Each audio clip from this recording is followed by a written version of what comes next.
if you get to our point, we've been around now for about 4 years since the ideation stages. We have raised, good money. I have a great group of advisors. We have traction, we have press, we have brand awareness, doing a lot of hires. Okay, so we have 12 right now, but we keep hiring. There's a new person almost every month. Lessons we've had to learn there. These are the least obvious lessons, and I think the least written about. And there are a lot of sort of how to build a startup, lean startup. You're gonna read all about that. But then what do you do once you have that? How do you find the right people to help you grow your team? How do you get them to be motivated to contribute? How do you communicate with everyone? And how do you maintain a good culture? These are my just quick 8 points. The Sunday test. So whenever we hire somebody, we ask ourselves, if I came into work on a Sunday and I saw John working there, would I let out an exasperated sigh and be like, oh God, John's here? Maybe I'll just work from home. Or I'd be like, hey, cool, John, yeah, this is awesome, let's get to work. Hire people you want to work with. You never want to dread coming in the morning. You're going to see these people almost every day, like the people you work with. 2, avoid dogmatic personalities. This is huge. In startups, I think startups especially, they attract a lot of very stubborn people. There's a lot of hubris in this community of kind of like, I know everything, because a lot of times you guys know a lot, and you're willing to take a risk and take pay cuts because you really are passionate and believe in something. Awesome ringtone, by the way. It's way better than mine. So yeah, avoid dogmatic people. The way that you do this is when you're hiring, at least when we're hiring, we ask people their ideas on various things. So for a UI UX designer, we'll ask him to do prep, kind of like a mock-up of what he would make changes to this other site. And we give feedback that we know is bad feedback. So something like, he'll be like, you should have it be this size and click through to here. And we'll be like, I don't know, I really like it the other way. See how they react to it. If they tense up, if they're like, no, if they're not really willing to listen, you don't want to work with those people. You want somebody who hears you and then explains sort of, okay, well, yeah, but what about this? And you can grow and come up with a better idea as a result. Yeah, avoid dogmatic personalities. 3, ensure intrinsic motivation. As founders, you are motivated. This is your company. You have more in it than anyone else. You put more blood, sweat, and tears. You have more equity than anyone else. And you've been working on it longer than anyone else, and you know the product better.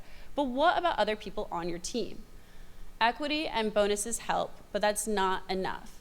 You need people to really take ownership of what they're doing and have control over what they're doing.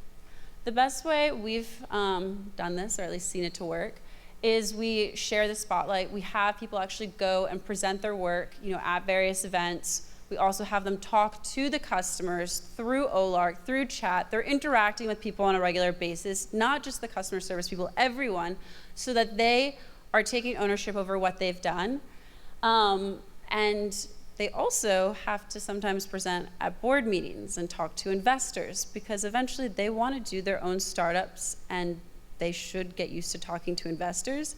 This is great too, because it kind of pushes some of the fall off of you and onto investors to be like, what is your schedule and what are you doing next month? Let's stay in touch. Yeah, I don't always like to crack the whip. 4, encourage career growth. People are always individually motivated first and foremost. What are their career plans beyond their just current startup roles? Titles are cheap, as are General Assembly courses. Help them get there, serve as advisors, help them grow beyond their current role. 5, decide on data. Never shoot down an idea outright. If somebody comes to you with something, you're like, that sucks, don't say it.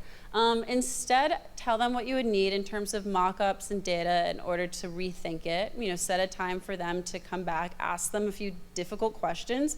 They'll probably come to the realization on their own that it is a bad idea. But if they bring the data to you and prove that other people want it, then consider it before you go to your developers. Remember always, your developer hours are sacred. They are the most expensive, and you need to keep building. You need to keep iterating on good ideas. Always A/B test, do a lot with data. 6, ask, don't tell. This requires the most restraint. When people, come to you, make sure you ask them questions so that they come to their conclusions on their own, that they take ownership of their ideas. Make them think everything was their idea. They'll be more motivated to see it through than if you told them what to do. 7, focus on culture. This is a huge push in Silicon Valley. I think it can kind of get lost with like, okay, yeah, we're gonna have a lot of games, we're gonna have a cool place to hang out, and it's gonna be a fun culture. It's a lot more than that. It requires having, building a company, making good hires where people wanna work together, and also building a sense of camaraderie, eating lunch together, going on company outings to see Aziz Ansari and Amy Schumer. Those are fun things for our company to go to as a group and really connect with each other outside of work and feel like we're part of it. But don't go too far. I think it's ridiculous how much startups spend on giant offices and inconvenient locations. People go overboard. You don't need all of that, especially early stage. Factor in commute time. Think about your employees first, not just how awesome something looks in photographs. 8, final point, don't be too soft. At first, you're going to hire friends. It's completely normal. There are going to be hard times. You will have to make cuts. Firing a friend really sucks. We had to do that. In one case, there were even lawyers involved. That was one of the few times in my life where I was happy to be a lawyer because I didn't have to hire one. But people, if they're not doing their job, you will have to make cuts. It will temporarily hurt morale, but it's more important for the overall company's success. You're not just building a startup, you're building a company. To that point, I think there are sort of a lot of VC subsidized Potemkin villages, just shells of companies that look really great on the outside, but what's going on underneath? Always think of this as building a company, building long-term success. What is your plan a few years down the road, and how are you going to get there? It's about people. These are a few photos of our team and our office. It's up in the right corner. If you take, one main thing out of this presentation, it's the importance of people. First and foremost, your co-founder. Find a good one. It's going to be like you're married to this person. You'll see them all the time.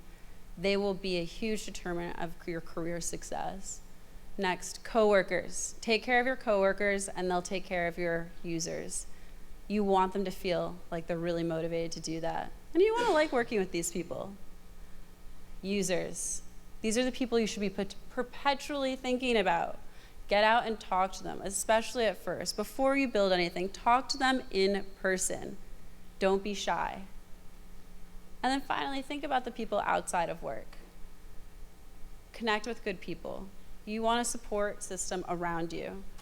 Make sure that, there are people a few years ahead of you, but also a few years below you.